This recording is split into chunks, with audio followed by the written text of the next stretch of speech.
Hello there and welcome to the most hellish snapshot of all time. Yes, I'm talking about 13W01A, and this thing is gonna murder all of our souls, because this is an evil snapshot.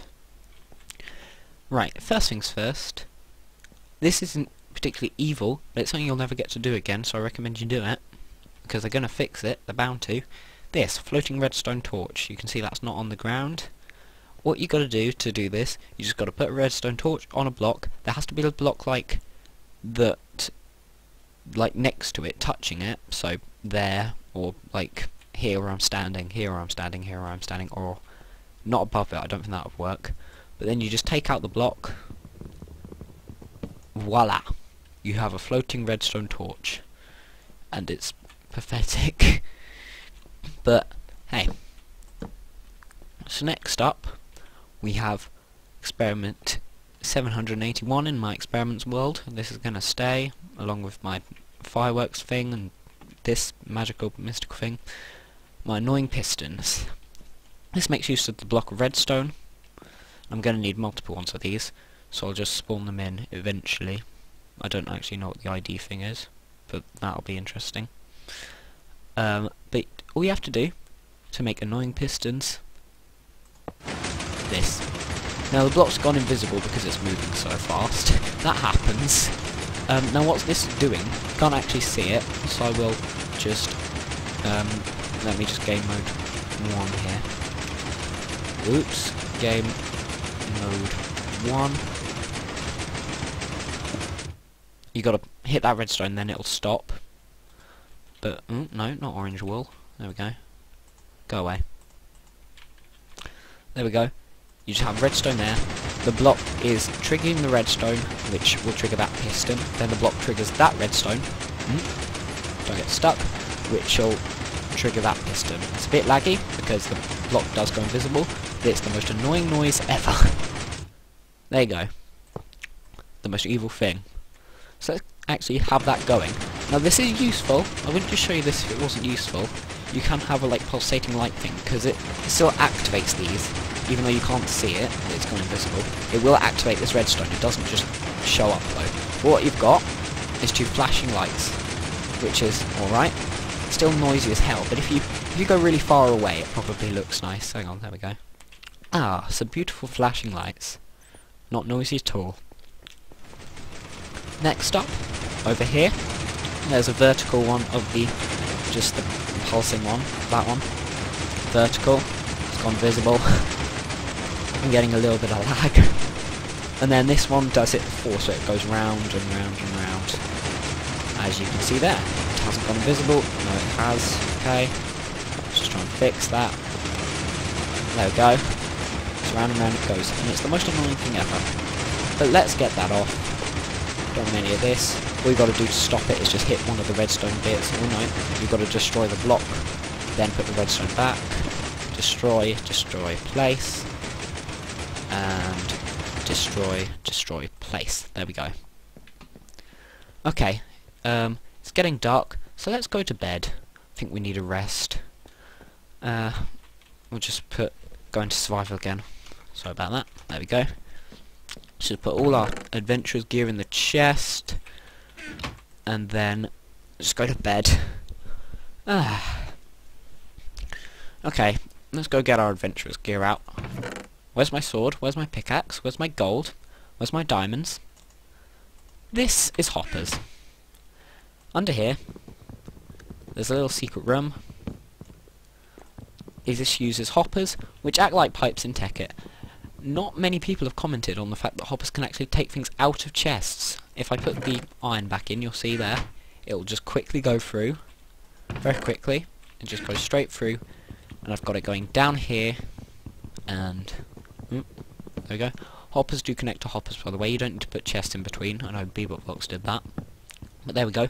That hopper is, you can't see it, but it's, if you look at it from the side, it's actually like connected to this hopper, so as you can see it's like pointing into that hopper, and then that one goes into the chest, and all the items are stored here. So this is basically robbing people.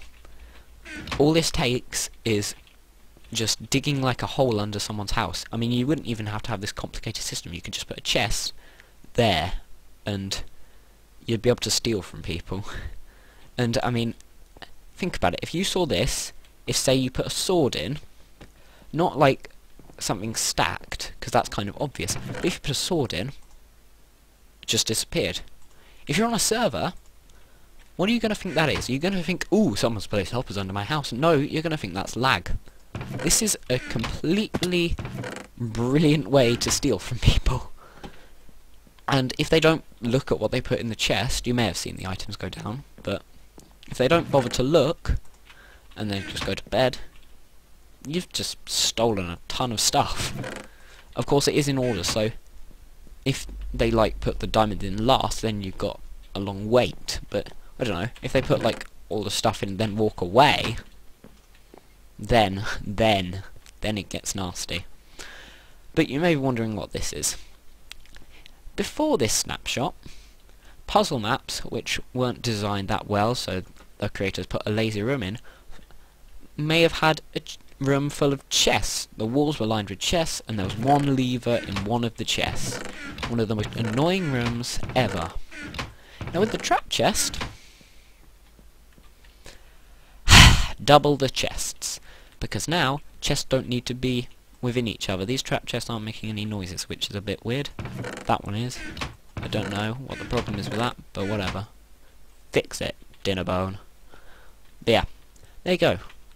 More horrible walls of chest puzzle maps, and there's so many chests to look through. You're never gonna find a lever. Ugh. Most horrible thing ever. But anyway, let's go back to game mode 1 and just show you some other things to note. Things that I hoped would have worked, but don't. And also one last thing. So, what we're going to want, we're going to show you things that don't work first. So, daylight sensor, torch, and a pressure plate, and a block. Now, normally, if I used a pressure plate and a torch, if I stand on this pressure plate, it powers the block under it. What annoys me is that daylight sensors don't do that. That torch should be off because it is daytime. The sun's up, the daylight sensor should turn that torch off. That doesn't happen at the moment. Hopefully that will be fixed. Oh, glitch. Yeah, that happens. But here's something you can do with the daylight sensor. It won't power a block under it, but it does power a piston under it. Don't ask me why. But what you can do here, this was on Reddit. I think Captain Sparkle showed this off. So this isn't my idea or anything. But there we go. You can create a very simple lamp. So just do that, I think. You may need a little bit more, but I think this is how you do it. It's pretty simple, actually, when you think about it. You have we'll just use blocks to build on.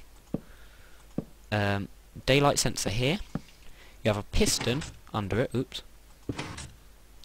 and you need a redstone block here. Something's not right about this, but there's something it does. I don't know. That's not working. It's not right anyway. It needs to invert the current or something. I don't know. But anyway. Well, there's a lamp that's only on in the day, so time set, night. Ooh, whoops. There we go. And hopefully soon that'll go off. Maybe. No. Okay. Time set 18000.